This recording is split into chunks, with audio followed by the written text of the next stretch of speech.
Protein, fibre અને આયનથી ભરપૂર weight લોસમાં મદદ કરે તેવી આજે આપણે રેસીપી જોઈશું. તો તેના માટે સૌથી પહેલાં આપણે મસૂર લઈ લઈશું. તો આખા મસૂર લીધેલા છે. તમે મસૂરની દાળનો તો ઘણી જગ્યાએ ઉપયોગ કરેલો છે, પણ એક વખત જરૂરથી આ રીતે બનાવજો. કુકરમાં તેને એડ કરી સરખી રીતે ધોઈ, પાણી એડ કરી, મીઠું એડ કરી અને ત્યારબાદ તેને સરસ એવા બફાઈ લેશું. આખા રહે એ રીતે બાફવાના છે.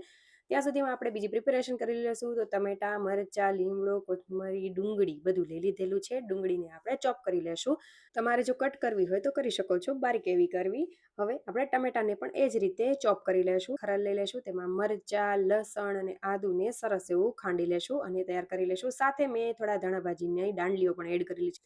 હવે આપણે કોથમરીને પણ કટ કરી લેશું અને આપણા આ જે મસૂર છે તે સરસ એવા બફાઈ ગયા છે. આ રીતે આંગળીની મદદથી પ્રેસ કરીશું. સરસ એવા બફાઈ ગયા છે. ઝેણીની મદદથી જાળી લેશું. એક લોયું લઈ લેશું, તેમાં તેલ ગરમ કરવા માટે મૂકીશું.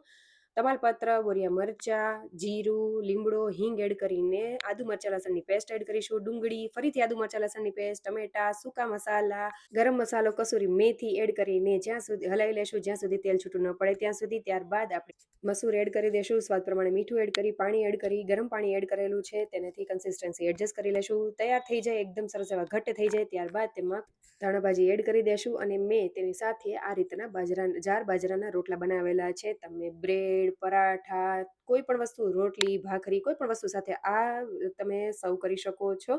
સાથે લસણવાળી ચટણી, ડુંગળી, ગોળ, પાપડ, છાશ હોય ને તો મજા પડી જાય ને તેવું આ ભાણું બને છે. તો જરૂરથી રેસીપી ટ્રાય કરજો અને જો રેસીપી સારી લાગે તો લાઈક, શેર અને સબસ્ક્રાઇબ કરજો. વિટામિનથી ભરપૂર એવી રેસીપી બનાવીને કમેન્ટ જરૂરથી કરજો.